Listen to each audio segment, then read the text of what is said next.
ओम शांति। प्रजापिता ब्रह्मा कुमारी ईश्वरी विश्वविद्यालय में आज एक ऐसी विभूति पिछले 50 सालों से ग्रस्त में रहते हुए कमल फूल के समान अपने जीवन को चला रहे हैं। जीवन के 50 साल तपस्वी जीवन खुद व्यतीत करना और अपने बच्चों को भी अपने जैसा बनाना। जी हाँ, नारायण भाई जी खुद तो इस ब्रह्मा कुमारी के इस ज्ञान को अपने जीवन में धारण किया, साथ साथ इनके बच्चे भी कुमार जीवन व्यतीत कर रहे हैं। अब बाबा के यज्ञ में संपूर्ण रूप से सुबह हैं। इनकी बच्चियां भी समर्पित रूप से अपनी सेवाएं दे रहे हैं। ऐसे बाबा के अनन्य बच्चे, देही अभिमानी, आत्म भान से भरपूर हमारे नारायण भाई जी। आइए मिलते हैं उन्हीं की जवानी, उन्हीं की कहानी। नारायण भाई जी। नारायण भाई ओम शांति। ओम शांति भाई। नारायण भाई, सर्वप्रथम हम जानेंगे कि आपका जन्म कहाँ हुआ था? नॉर्थ गुजरात, पाटन में। पढ़ाई लिखाई? बीएससी किया, वल्लभ विद्यानगर आनंद में किया। आप ब्रह्मा कुमारी के संपर्क में कैसे आए? मैं सूरत में सर्विस करता था, वहाँ केमिस्ट कम मेटलर्जिस्ट था। बाटली वाइन कंपनी में मैं सर्विस करता था।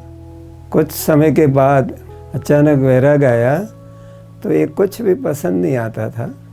ऐसे तो गृहस्थी था, बाल बच्चेदार था, लेकिन ऐसे लगा कि कुछ और मुझे चाहिए, जो चीज़ मुझे प्राप्त करना है। तो उसी दिनों में हमें कंपनी से छुट्टी नहीं देते थे।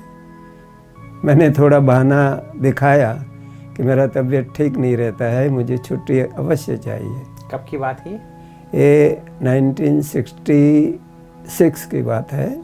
तो हम घर में आए, इधर नेटिव में आए। तो नेटिव में जितने लाइब्रेरी में धार्मिक पुस्तक होते हैं वो सब हमने पढ़ना शुरू कर दिया।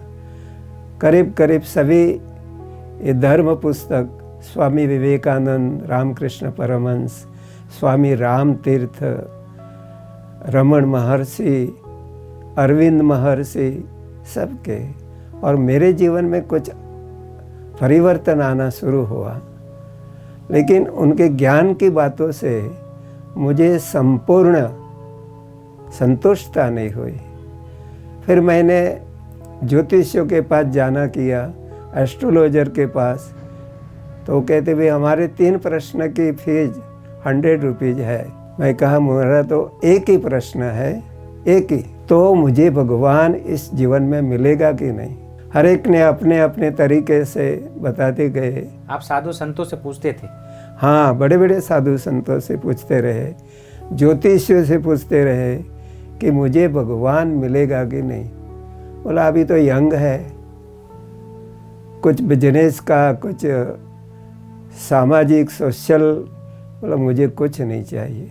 अगर आप ये जवाब दे सकते हैं तो दीजिए, नहीं तो आपकी फीस मैंने दे दिया।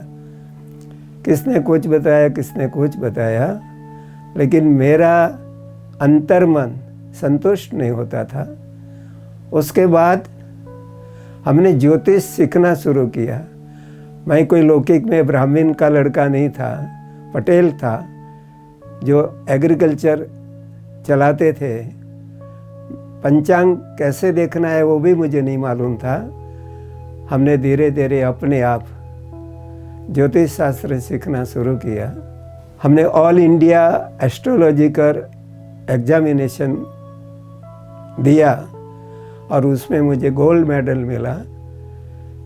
1200 मार्क्स के पेपर थे, उसमें मुझे 1102 मार्क्स प्राप्त हुए। उसके बाद अहमदाबाद के अंदर एक मैंने ज्योतिष कार्यालय शुरू किया, लेकिन संस्कार में किसी से कुछ लेना जैसे ब्लड में नहीं था, तो हमने वो थोड़ा टाइम के बाद बंद कर दिया। अगर कोई खुश होता था, बोला आपकी बातें तो बहुत राइट है, तो हम बोला कोई भी आप ज्योतिष शास्त्र का या धार्मिक पुस्तक मुझे गिफ्ट दे दीजिए, बाकी कैश नहीं चाहिए। फिर मैंने अपना प्रेडिक्शन किया कि मुझे परमात्मा मिलेगा ज़रूर, और उसके लिए फिर मैंने मैं श्री कृष्ण का स्टार्टिंग में जो बंगाल में चैतन्य महाप्रभु हुए उनका अध्ययन किया, कृष्ण से बहुत प्रीत लग गई और मैं खुद राधा या गोपी का पार्ट बजाता रहा। तो 1967 दीपावली के दिन हिंदू संस्कृति के हिसाब से दूसरे दिन नया साल शुरू होता है। रात को 2:30 बजे मुझे ब्रह्मा बाबा का साक्षात्कार हुआ। मैंने आपने ब्रह्मा बाबा को देखा नहीं था? ब्रह्मा कुमारी का नाम भी नहीं सुना था उसी टाइम पर। तो बाबा ने 2 पोज दिखाए। पहले तो बाबा हाथ पीछे करके खड़े रहते थे, फिर दूसरा अदब बाबा मार के खड़े रहते थे। ये 2 पोज में मुझे एक संकल्प भी नहीं आया, बस यही भगवान है। मैंने नाम नहीं सुना था, ब्रह्मा कुमारी का भी नहीं सुना था। भगवान में मेरा पूरा विश्वास था। बाबा ने इस आत्मा को इतना ही कहा, बच्चे मैं आबू में आ गया, तुम आबू में आकर मिलो। बहुत अच्छा लगा। हमारे नेटिव से तो आबू बहुत नज़दीक है, लेकिन ड्रामा अनुसार मेरी एक गलती हो गई या जो कुछ कहे, हमने पिताजी को बात बता दिया। तो पिताजी ने बोला, तो पागल हो गया है क्या? इतना पढ़ा लिखा साइंस ग्रेजुएट बच्चा कहता है आबू में भगवान आया है, पत्थरों में पहाड़ों में भगवान आया और तुझे बुला रहा है, वंडर है। तो और तो कुछ नहीं हुआ, नुकसान इतना हुआ, उन लोग को डाउट हो गया कि ये बच्चे का मेंटल कोई डिसीज हो गया है। तो वो लोगों ने तो ट्राई करना शुरू कर दिया। भाई मेंटल हॉस्पिटल कहाँ अच्छे हैं? सूरत के बाजू में मरोली है, महसाना में मानसा है। किसी ने क्या ओपिनियन दिया, किसने क्या दिया, लेकिन मेरी उस समय पर कृष्ण से बहुत प्रीत थी। मैं खुद गीत बनाता था, खुद गीत गाता था और नाचता भी मैं ही था। तो दीपावली के दिन रात को मंदिर में गया कि मैं कृष्ण के साथ बहुत रास करूँगा, खेलूँगा। जब मंदिर में गया, मैं जब गाने और नाचने लगा, गांव में इतने तो ग्रेजुएट थे नहीं पहले, और वो हमारे खानदान को जानते थे। ये पढ़ा लिखा लड़का नाच रहा है, गीत गा रहा है। तब किसी ने बता दिया घर में आके, तो पिताजी ने गांव के बड़े बड़े मुखी, प्रिंसिपल सबको बुलाया। बोला हमें अभी कुछ जवाब दीजिए कि ये लड़के का क्या किया जाए। फिर मुझे बुलाया मंदिर से। मैं घर में पाँव रखा और सबको देखा तो समझ गया कुछ गड़बड़ है। मैं सीधा अंदर के रूम में चला गया, लेकिन 2 शब्द मेरे को सुनने में आया कि ये अच्छे हॉस्पिटल में उनको एक बार दिखा देवे। तब मैंने सोचा मुझे तो कुछ नहीं है, मुझे कोई मेंटल 0.01% भी नहीं है। तो हमने अपने पिताजी और हमारे 2 छोटे भाई थे, वो भी एक ग्रेजुएट था, एक बिजनेस में था, उनको फर्स्ट फ्लोर पर बुलाया। मैं बोला आप जो बात करते थे उसके बारे में आपको मुझे जो पूछना है पूछिए। उन्होंने क्रॉस एग्जामिनेशन लेना शुरू किया। 15 साल 20 साल की प्राइवेट बात पिताजी के साथ की वो पूछा। बोला हाँ। फिर भाइयों ने पूछा। बोला हाँ ये था ऐसे समय पर। तब उनको ही हुआ कि इनको तो कुछ हुआ नहीं है। फिर नीचे आकर उन्होंने सबके बीच बताया कि भाई ऐसा लगता है। बोला 1 महीना छोड़ दीजिए, बाद में आप उसका आगे देखेंगे। तो उसी समय उनको डाउट तो अंदर में रहा, तो मुझे अकेले नहीं छोड़ते थे। फिर मुझे इतना वैराग आया ये बातों से, परिवार से भी, बाल बच्चे थे। मुझे भगवान चाहिए, मुझे ईश्वर चाहिए और कुछ भी नहीं चाहिए। तो मैं सूटकेस लेकर, साथ में 200 रुपया था। मैं निकल पड़ा। कहाँ जाना है कुछ पता नहीं है। बाल बच्चों को छोड़ के? बाल बच्चे, पत्नी, माँ बाप, निकल गया। सिर्फ 200 रुपया था, मांगना नहीं था। मैं पहले अहमदाबाद में गया, बड़े बड़े ज्योतिषियों को मिला, फिर बड़ौदा गया, सूरत गया, फिर बॉम्बे तक पहुंच गया। तो वहाँ भी बड़े बड़े ज्योतिषी और ये संत लोग, जो महासंत, बॉम्बे में प्रेमपुरी आश्रम है, वहाँ बड़े बड़े संत महंत को बुलाते थे। तो वो सत्संग में लाभ लिया। एक बार थे खड़गपुर और फॉरेन में भी उनके आश्रम थे, उनके पास में गया। तो सुबह सुबह में गया तो वो सेविंग कर रहे थे। तो उनका जो शिष्य था वो बोला अभी नहीं, वो शाम को 5 बजे लेक्चर है, प्रवचन में आप आइए। मुझे प्रवचन नहीं सुनना है, मुझे स्वामी जी से बात करना है। तो उनका सेविंग पूरा हो गया। मैंने वो बर्तन उठाए और बाजू में नल था, वह साफ करके मुँह किए। वो फॉलोअर्स को लगा ये तो बड़ा अजब का भगत है। बोला स्वामी जी ये जाएगा नहीं। तब मैंने उनको पूछा, डायरेक्ट शब्दों में पूछा कि आप मुझे भगवान से मिला सकते हो? वो सोच में पड़ गए। तो बोला ये करना पड़ेगा, वो करना पड़ेगा, त्याग करना। बोला जो करना है वो मैं कर सकता हूँ। तुरंत दूसरा प्रश्न पूछा, आपने भगवान को देखा है? तो और पजल में वो आ गए। तो बोला ऐसे करना, फिर मेरे पास आना। ऐसे करके मुझे छुट्टी दे दिया। फिर ये 1967 में जब मुझे साक्षात्कार हुआ तो मैं तो निकल गया। अभी बाबा को कैसे कहाँ रखना है वो तो वही जानते हैं। ड्रामा का आगे का क्या पार्ट है मेरा वो भी वो जानते हैं। तो हमको फर्स्ट टाइम ये साक्षात्कार होने के बाद घर वालों से थोड़ा नाराज़गी अपने सिर पर लेते हुए मैं अकेला चला गया और फिर से भक्ति करता रहा। लेकिन 1971 में पहले बॉम्बे में एक एग्जीबिशन लगा था, वो मैंने देखा। वहाँ कुछ बातें मेरे दिल में एक कभी भी नहीं समझ में आता था कि परमात्मा सर्वव्यापी है या अद्वैत है। मैं बोला नहीं, भगवान अगर मेरा है, माता पिता है, तो अद्वैत कैसे हो सकता है, सर्वव्यापी कैसे हो सकता है। तो उसी घड़ी से ये यहाँ बातें सुनी, मुझे बहुत अच्छा लगा। लेकिन मेरी एक जन्म की बहुत बुरी आदत थी सिनेमा देखने का, पिक्चर देखने का। मैं 12 से 3 का शो, 3 से 6 का, 6 से 9 का, 9 से 12 का अलग अलग थिएटर में जाकर शो देखता था, पिक्चर देखता था। फिर 12 बजे भी मैं थिएटर चेयर छोड़ता नहीं था। वो उनका सिक्योरिटी गार्ड आता था, बोला ये मंदिर नहीं है, अभी निकलो, गेट बंद हो गया। तो ऐसी आदत थी।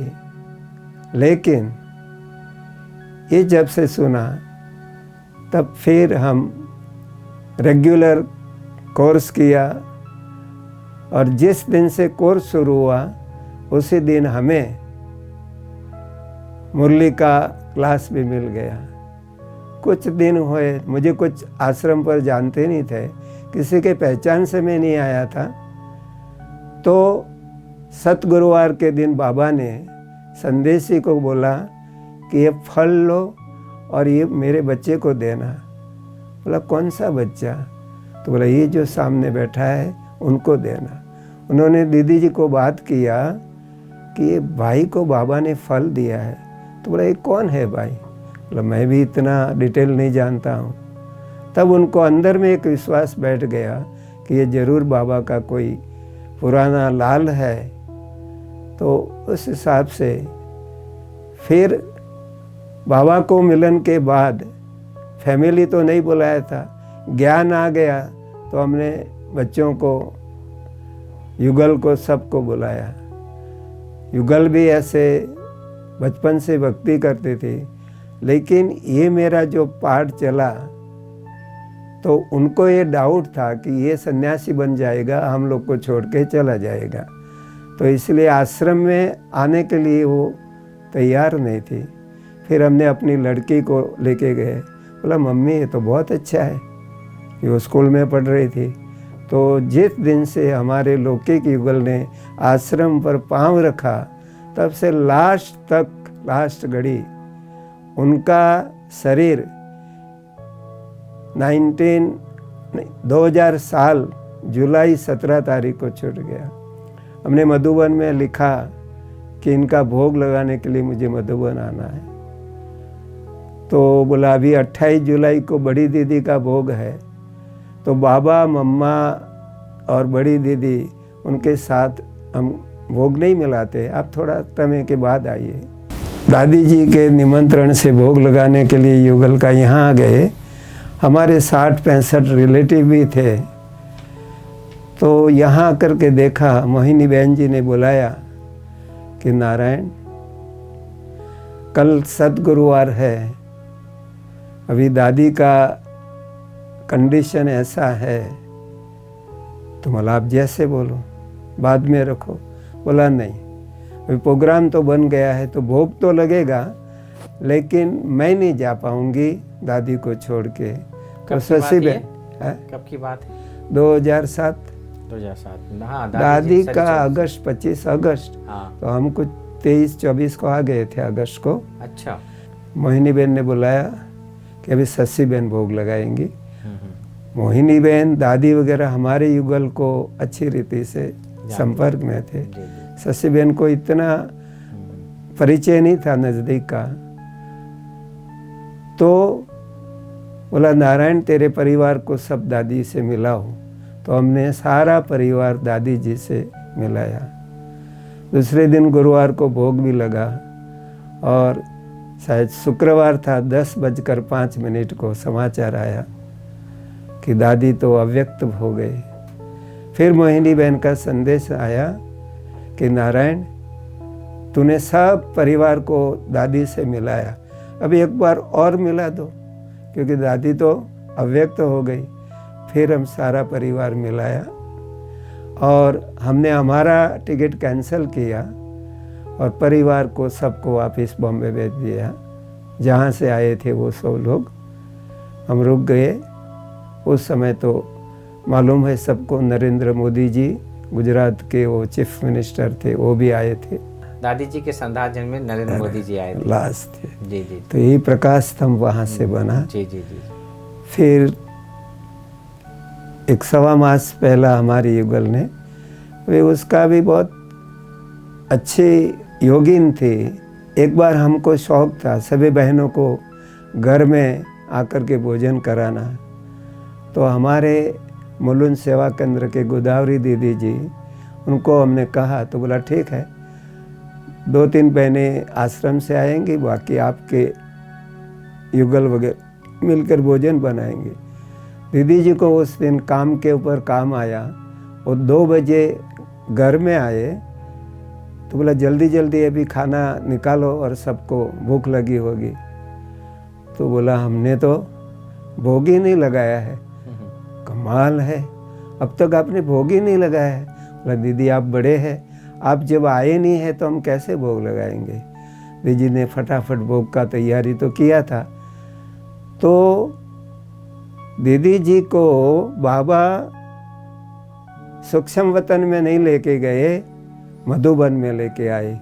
पांडव भवन में बाबा का जो खटिया है, तो बाबा आराम से हाथ का टेका देते हुए सोए थे। बोला बच्ची इतना भोग लेट। पांडव भवन में बाबा ने कहा सबको मालूम है 12 बजे तो भोग लगता ही है। बाबा कहते मैं अभी तक इंतज़ार कर रहा हूँ, भूखा हूँ मैं। बोला ये बच्ची का इतने बजे नियमित रूप से मेरे पास भोग आता है।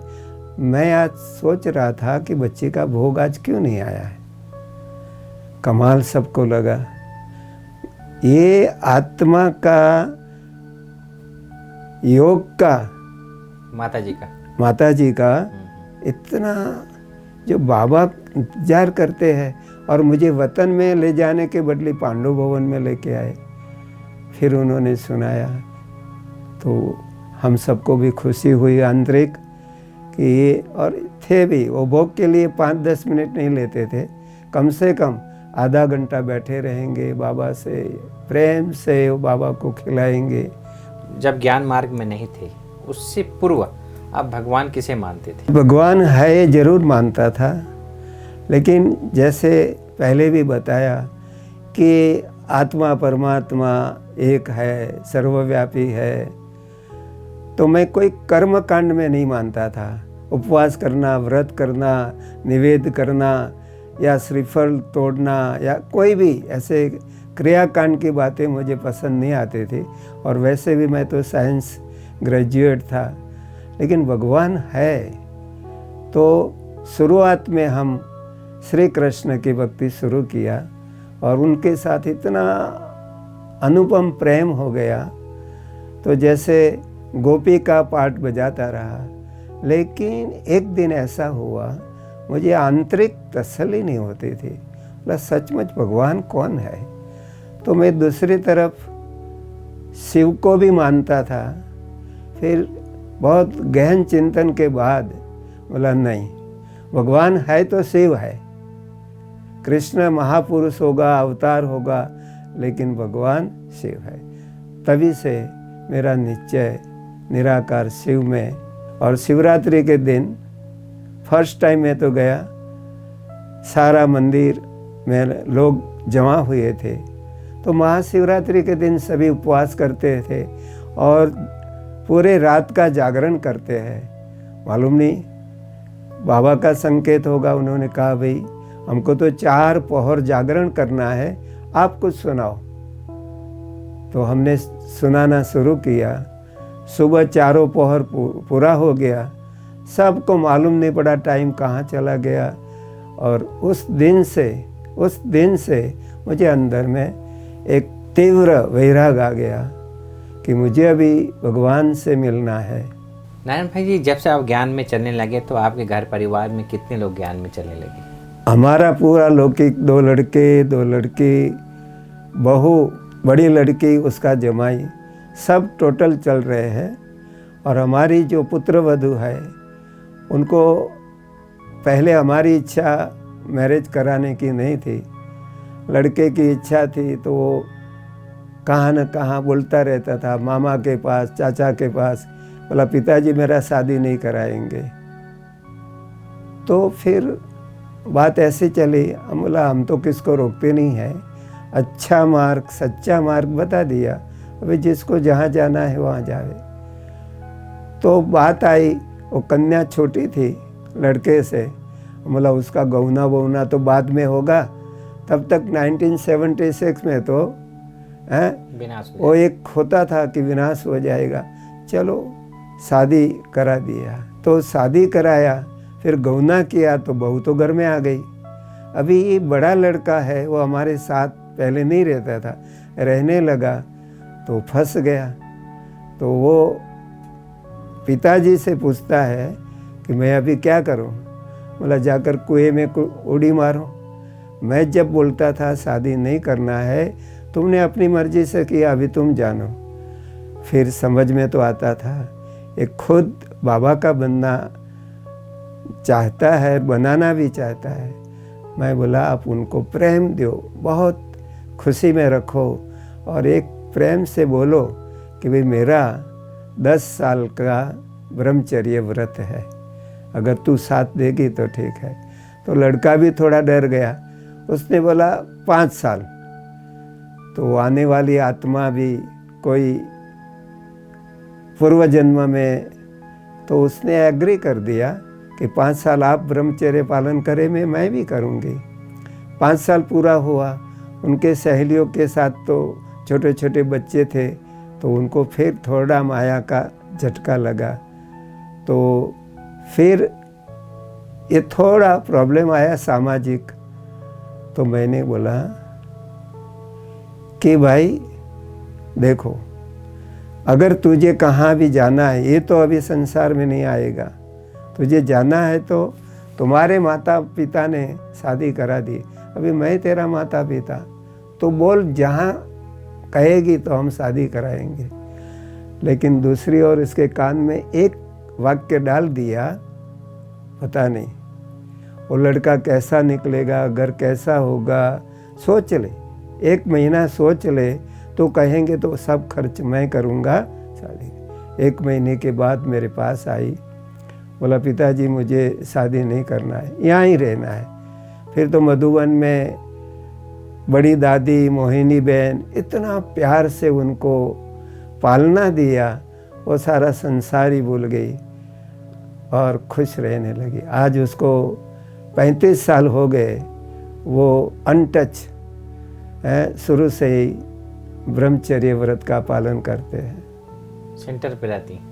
नहीं, घर में ही रहती। हमारी उधर चली गई, देखो बाबा का कमाल, तो बाबा ने इनकी जगह पर उनको ला दिया।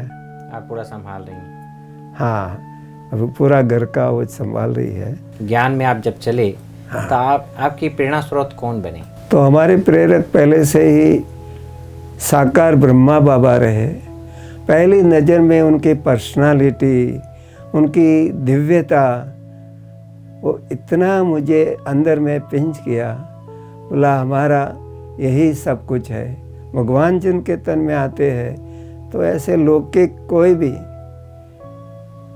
हमारा उसमें दिल नहीं जा रहा था। तो जैसे ब्रह्मा बाबा ही हमारे प्रेरक कहो, शुभ चिंतक कहो या प्रेरणा मूर्ति कहो। नारायण भाई, जब आपको ये पता चल गया कि परमात्मा ही माता पिता सखा बंधु सब कुछ है, तो आपको सबसे अच्छा संबंध बाबा के साथ कौन सा लगता है?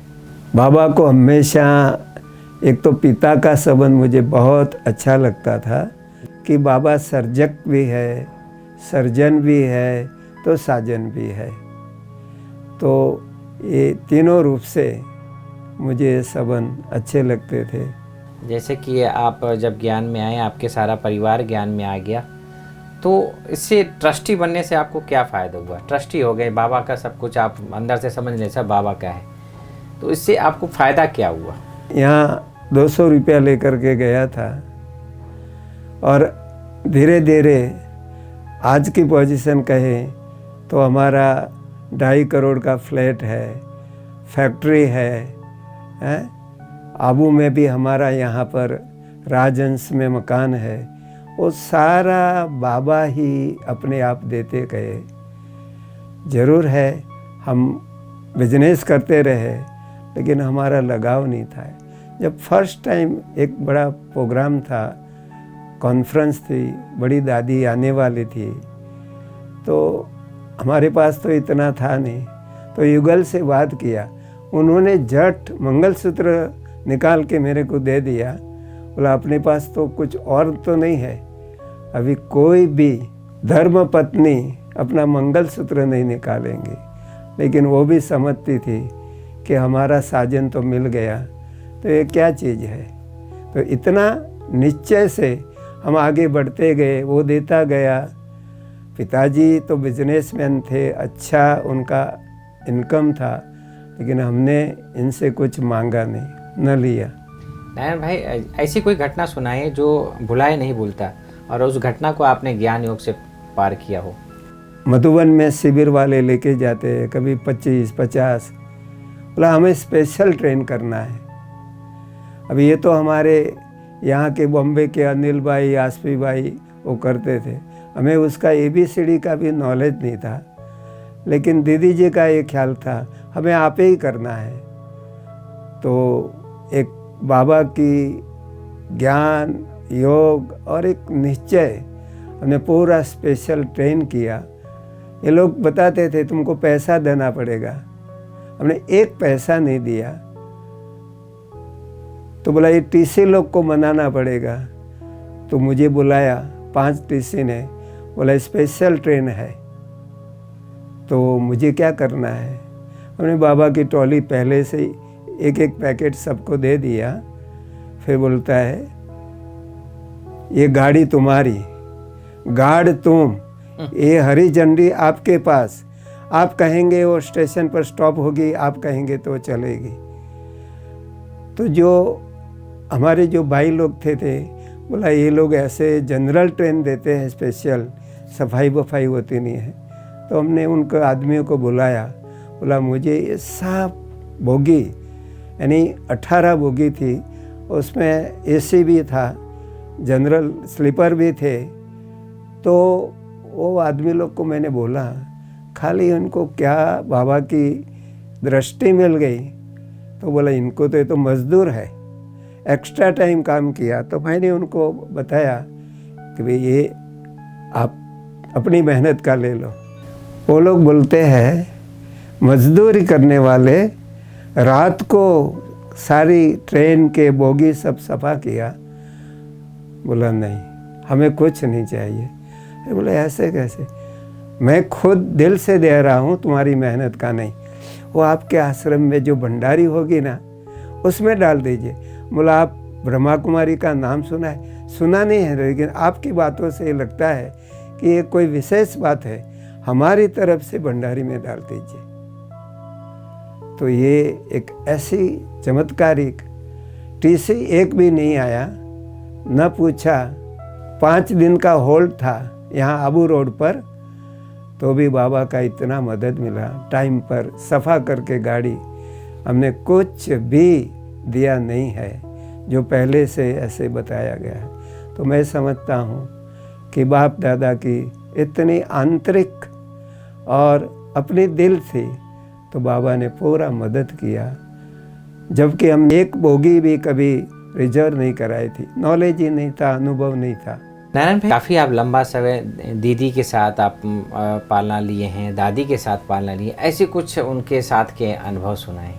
ऐसे लौकिक रीति से तो मैं बहुत छोटा था, हमारा छोटा सा वर्कशॉप था, बिजनेस में भी कोई ऐसे नामी ग्रामी नहीं थे और किसके पहचान से भी नहीं आए थे। लेकिन बॉम्बे में कोलाबा सेंटर पर पुष्प शांता दादी रहती थी, आत्ममोहिनी दादी रहती थी, गांव देवी में शैलेंद्रा दादी रहती थी, सायन में हमारी विजेंद्रा दादी रहते थे। मैं बाबा के कमरे में एक ही बात कहता था, बाबा मुझे कुछ बेहद की सेवा चाहिए, बेहद की सेवा चाहिए। तो मधुबन से बड़ी दीदी कुछ उनको सभी मधुबन निवासियों को कोई टिफ़िन वगैरह देना था, तो वहाँ कोलाबा आई।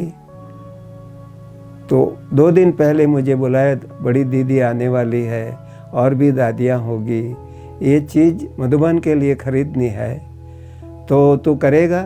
बोला हाँ ज़रूर करूँगा। तो बोला ठीक है। हम गए बड़ी दीदी के पास, 4-5 दादियाँ बैठ के इतना इंटरव्यू लिया। ऐसे तो नए नए थे, हम तो इतना अनुभवी नहीं थे। फिर बोला उसका सैंपल ला करके दो और कोटेशन दो। हम गया, फिर वो सैंपल दिया, कोटेशन दिया।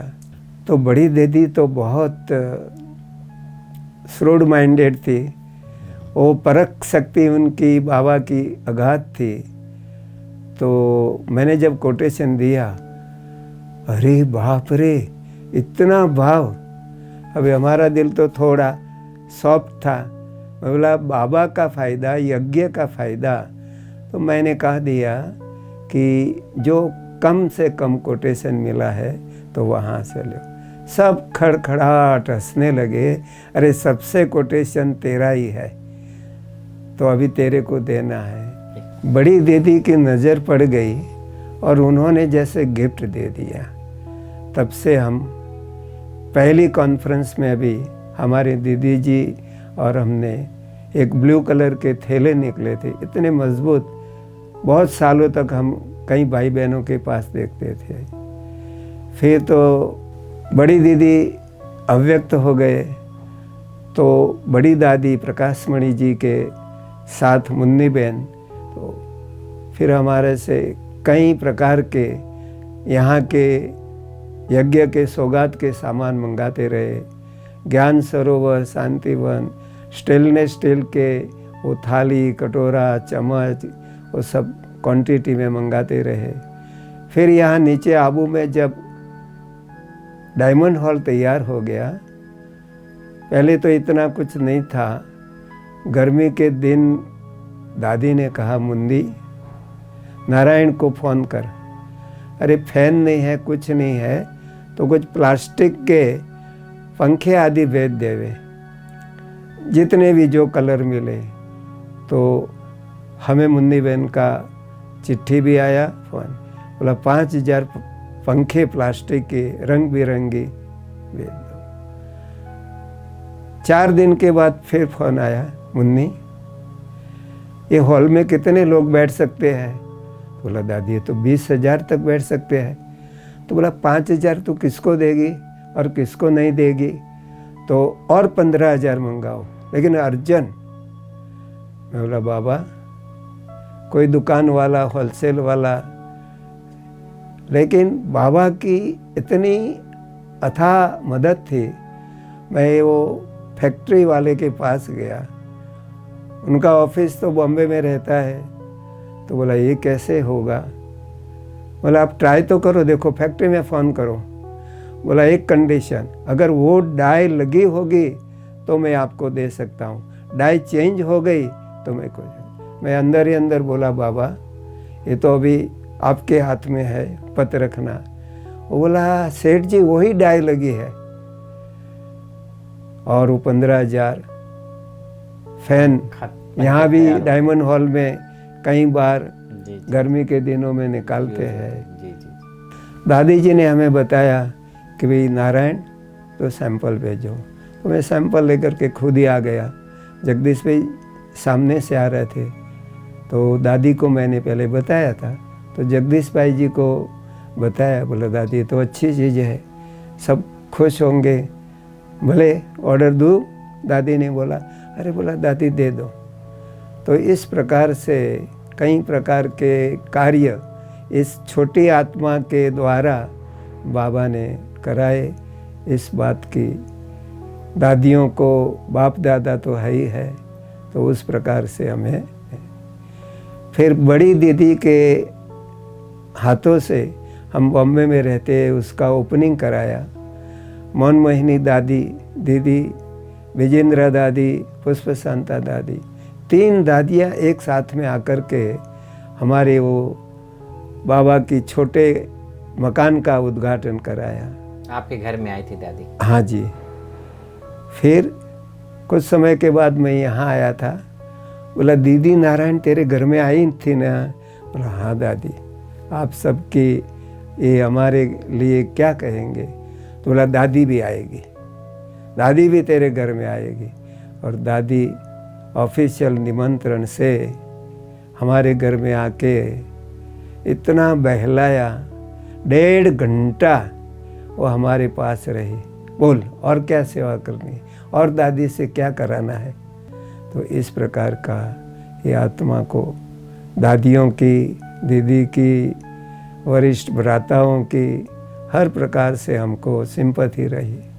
नारायण भाई जैसे कि आप दुआओं में पलते आए हैं, बड़ों के आशीर्वाद आपको मिलते आए हैं, तो नेचुरल है कि जब आशीर्वाद मिलता है, दुआएं मिलती हैं, तो हमारी स्थिति निर्विघ्न रहती है। इसके अलावा भी आप अपनी स्थिति को निर्विघ्न बनाए रखने के लिए कौन कौन से उपाय अपनाते हैं? अब एक बहुत बड़ी सेवा आई थी जब बॉम्बे में गैंग वॉर होता था। दाऊद का, अरुण गवड़ी का, छोटा शकील का और भी बहुत छोटे मोटे ग्रुप थे। और वो टाइम पर अरुण गवड़ी और दाऊद के ग्रुप का कट्टर विरोध था। 10-15 दिन में वो 1-2 इसका उड़ा देता था, सामने वो 1-2 उनको उड़ा देते थे। उसी दिनों में बॉम्बे में गैंग वॉर होती थी। आतंकवादी ज़्यादा उसको गैंग स्टार कहेंगे। अच्छा। तो वो गैंगस्टर एक चिट्ठी लिखते थे और वो अपने आप को हैं। तो ये दिनों में बाबा ने, हमारे सेंटर तो बहुत थे, लेकिन सब कहते थे भाई नारायण भाई ये जेल में आवे तो सेवा कर। पहली कॉन्फ्रेंस रखी, सुपरिटेंडेंट, सभी जेलर्स, 23 प्रकार के पत्रकार भी उसमें हाजिर थे। बाद में अरुण गवड़ी का ग्रुप पहले स्टार्ट करना था तो सुपरिटेंडेंट साहब ने बोला कि ये गुरुजी आपके पास आएंगे और आपको ज्ञान देंगे। अरुण गवड़ी को इतना वंडर, मेरा कोई बॉडी पर्सनालिटी नहीं है, कोई स्टेटस नहीं है, किसी प्रकार का नहीं है, मेरे सामने आकर के ऐसे एक्शन से कहता है, अच्छा आप क्या सिखाएंगे? मैं बोला बाबा, एक तो गैंगस्टर को कभी मिले नहीं है और मेरे को चैलेंज से बोलता है आप क्या सिखाएंगे। तब बाबा की प्रेरणा से एक सेंटेंस मैंने बताया, तुम्हारी लाइफ में जो तुमने न कभी सुना न कभी देखा वो हम आपको सुनाएंगे। बोला ऐसा क्या? बस हमारी बहनों को हम लेके जाते, साष्टांग प्रणाम करते थे। सुपरिटेंडेंट, पुलिस कमिश्नर, बड़े बड़े डिपार्टमेंट वाले गैंगस्टर से डरते थे, अंदर में डर रहता था और वो साष्टांग प्रणाम करते थे। फिर दाऊद के ग्रुप में जाना हुआ। बोला आपने सेवा काला पानी वालों की किया। काला पानी का 252 लोग थे, उसमें 60% लोग वो मुरली सुनने लगे। और वहाँ इसका इंचार्ज जो जेलर था तो बोलता है गुरुजी आपसे मुझे बात पूछनी है। आपको यहाँ आए 18 दिन हुए, मैं 3 साल से काला पानी के डिपार्टमेंट में काम करता हूँ। एक काला पानी का व्यक्ति यहाँ छूट के नहीं गया है। आपको 18 दिन हुए और 19 भाई छूट के गए, क्या बात है? बोला कोई बात नहीं है, कराने वाला वो है। तो बोला 19 लोग छूट गए। फिर सुपरिटेंडेंट को संकल्प आया, ये तो फिर भी कॉमन ग्रुप है। मुझे एक दिन बुलाया ऑफिस में, तो बोला आप दाऊद का ग्रुप लेंगे? बोला जरूर लेंगे। दाऊद का आप जानते हो उनको? बोला नहीं जानता। देखा है? मैंने नहीं देखा है। हाँ, न्यूज़पेपर में ऐसे फोटो आदि आते हैं। तो मुझे कुर्सी पर बिठाते थे, बगल में जेलर बैठता था और 6 बंदूक लेके सिपाही लेफ्ट साइड और 6 राइट साइड में, ऐसे 12 सिपाही खड़े पांव राइफल लेकर खड़े रहते थे। तो 151 दाऊद के ग्रुप में थे और बैठते थे 8-9। 2-3 दिन हुआ। मैं बोला साहब ये क्या बात है? बोला गुरुजी आपको जो सुनाता है सुना दो, आपका टाइम हो जावे चले जाना, ये लोग को आप जानते नहीं हो। मैं सोचा ऐसे क्या है, हम इतनी बड़ी संस्था की तरफ से आते हैं और 8-9 लोग बैठते हैं और वो कोई पान पट्टी करता है, कोई सूखा खाता है, कोई सिगरेट फूंकता है। तो मैं बोला ये तो अच्छा नहीं लगता, बाबा का इतना कार्य। फिर बोला कुछ तो बाबा युक्ति रचो। दूसरे दिन जब क्लास पूरा हुआ तो एक उनके गैंगस्टर को पूछा, बोला तुम्हारा लीडर कौन है? क्योंकि दाऊद तो उस समय पर पाकिस्तान था, अरुण गवड़ी तो खुद हाजिर था। तो बोला गुरुजी वो जो खड़ा है ना लंबा, वो हमारा लीडर है। बोला वो जो कहेंगे आप मानेंगे? बोला जरूर मानेंगे। बोला दूसरा भी कोई है असिस्टेंट? बोला एक खंबे के पास जो खड़ा है ना, वो उनके एब्सेंट में ये काम करते हैं। जब हमारा क्लास पूरा हुआ तो इनको मैंने बुलाया, आओ। वो जेलर मेरे बाजू में था, मुझे चिमटा देता था। बोला क्या करते हो गुरुजी?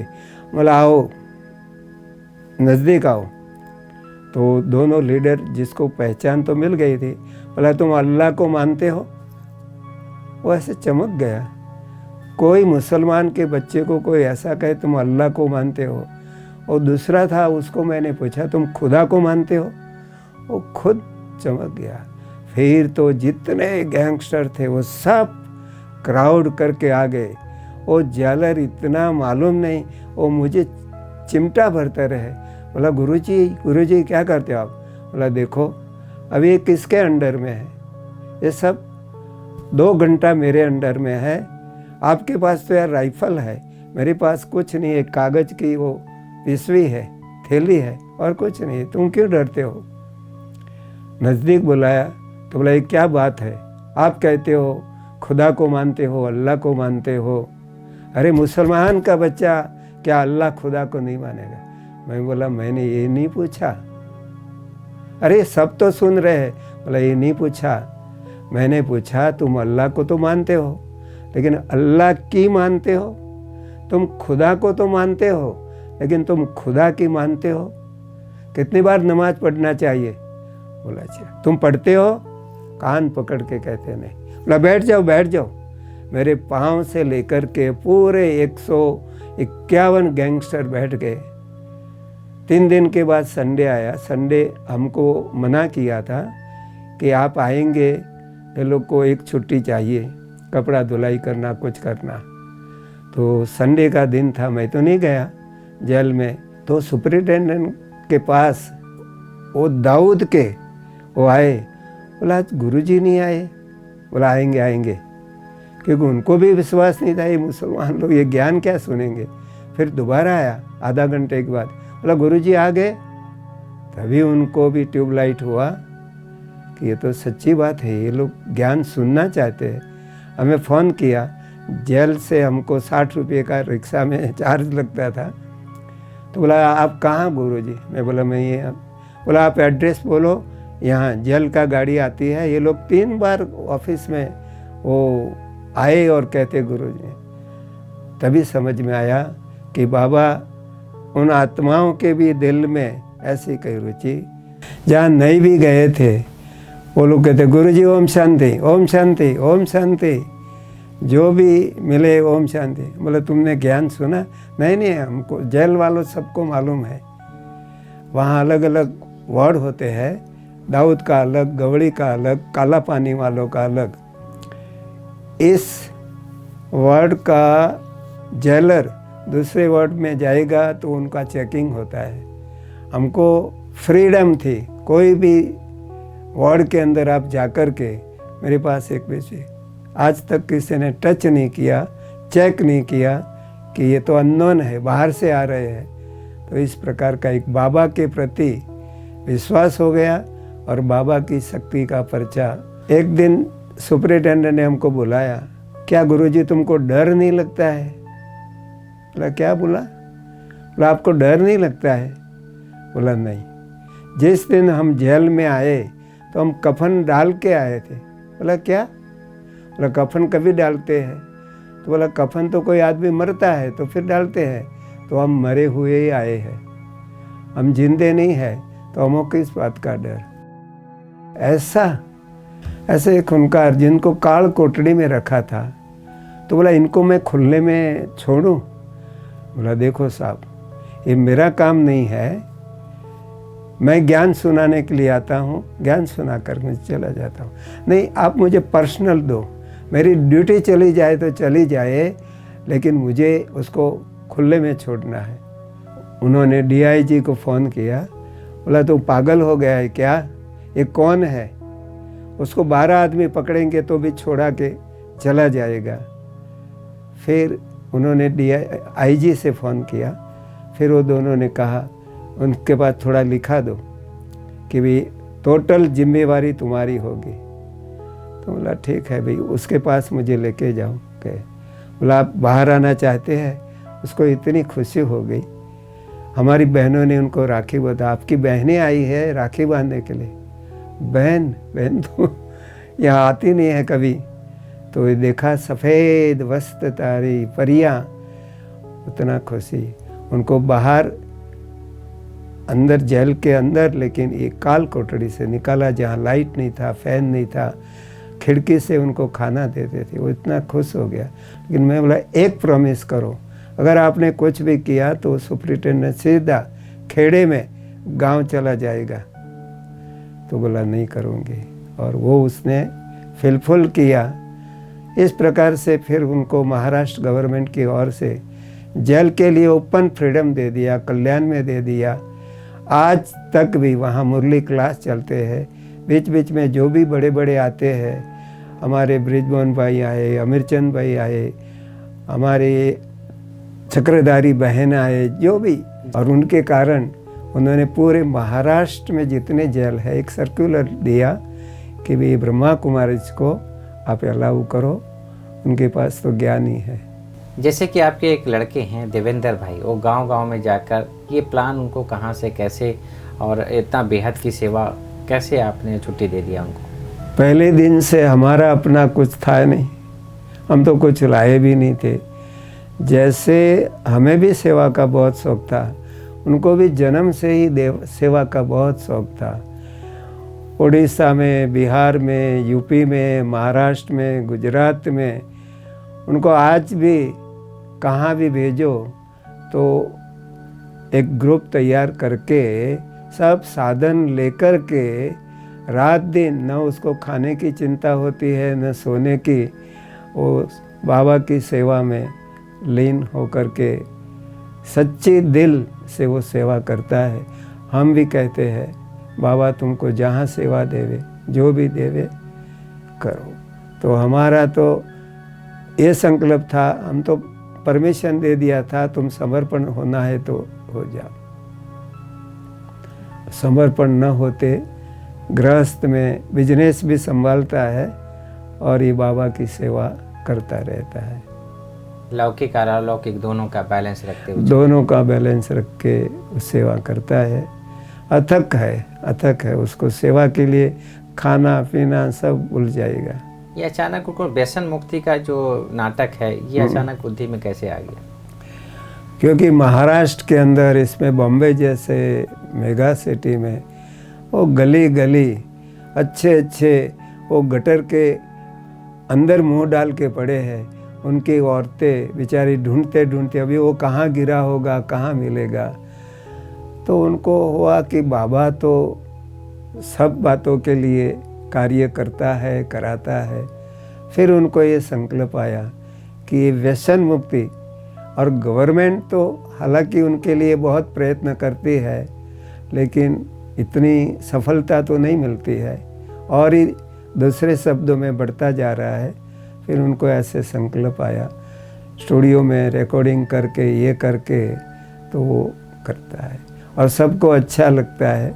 हाइड्रोलिक से वो देवी का अवतरण होता है, तो खास करके खेड़े गांव में तो उनको एक नई बात लगती है।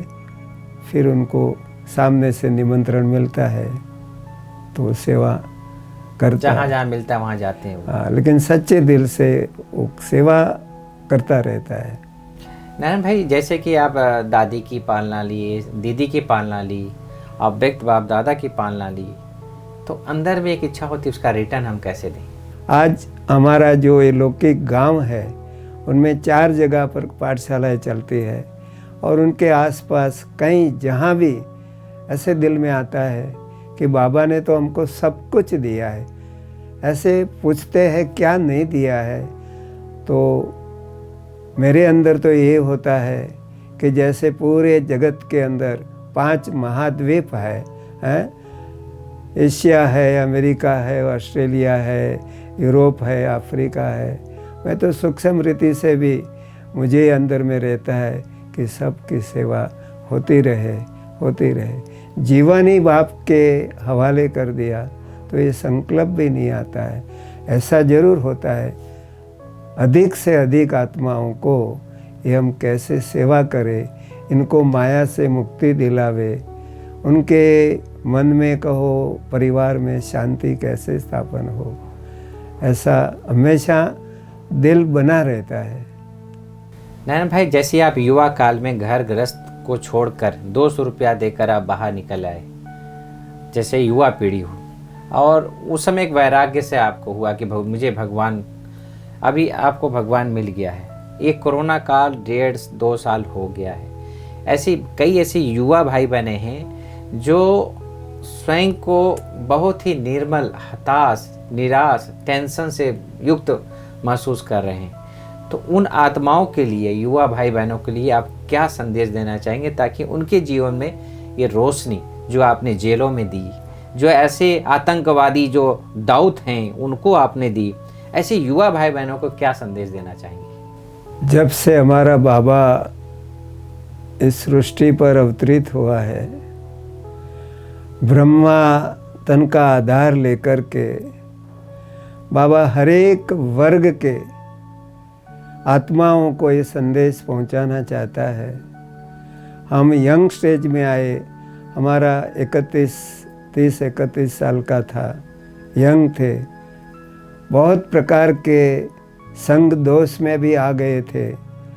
तो हे युवा मित्रों, अगर सचमुच में जीवन को सुखमय, शांतिमय, प्रेम, आनंदमय बनाना है, जितने भी व्यसन है A to Z, वो सब हमारे दिमाग को, मन को, शरीर को, धन को, परिवार को बर्बाद करने वाले हैं। अपने अंदर से खोज करो कि मुझे सचमुच खुशी चाहिए, आनंद चाहिए, स्वस्थ जीवन चाहिए, संपत्ति चाहिए, तो ये सब प्राप्त करना है तो एक ही स्थान है जहाँ आपको एक साथ में होलसेल में प्राप्त हो सकता है। कभी आप सोच भी नहीं पाएंगे कि ऐसी कौन सी दुकान है, कौन सा वो डिपार्टमेंटल स्टोर है, लेकिन ये सुख, शांति, प्रेम, आनंद, स्वास्थ्य, संपत्ति, दीर्घायु एक परमपिता परमात्मा निराकार शिव त्रिमूर्ति पतित पावन सर्व का सद्गति दाता विश्व में शांति स्थापन करने के लिए भारत भूमि में प्रजापिता ब्रह्मा कुमारी ईश्वरीय विश्वविद्यालय में ये परमात्मा का प्रैक्टिकल कार्य हमारे हजारों लाखों भाई बहनें अपना पूरा जीवन सेवा में समर्पित किया है। आप कभी इनका अनुभव तो करके देखो कि ये बातें कहाँ तक राइट है और कहाँ आपके जीवन में वो आपको हेल्पफुल हो सकती है। मेरी तो ये नम्र निवेदन है, निवेदन तो क्या, मैं तो विनती करता हूँ कि एक बार प्रजापिता ब्रह्मा कुमारी ईश्वरीय विश्वविद्यालय का कांटेक्ट कीजिए। विश्व के अंदर जो भी आत्माएं हैं, लेकिन खास युवा पीढ़ी के लिए, अरे परमात्मा के साथ सर्व संबंध, आप उनको किसी भी स्वरूप से, संबंध से आप नाता जोड़ लो और अपने जीवन से दुखों की, व्यसनों की, कोई भी बुरी आदतों से आप मुक्ति प्राप्त कर सकते हैं। परमात्मा पिता आया ही है मुक्ति और जीवन मुक्ति देने के लिए। तो लास्ट में यही शब्दों में कहूँगा, आपके नज़दीक का कोई भी ब्रह्मा कुमारी सेंटर का आप मुलाकात लीजिए। कोई फीस नहीं है, कोई चार्ज नहीं है, आइए अवश्य, फिर देखो क्या बन जाते हैं आप। ओम शांति।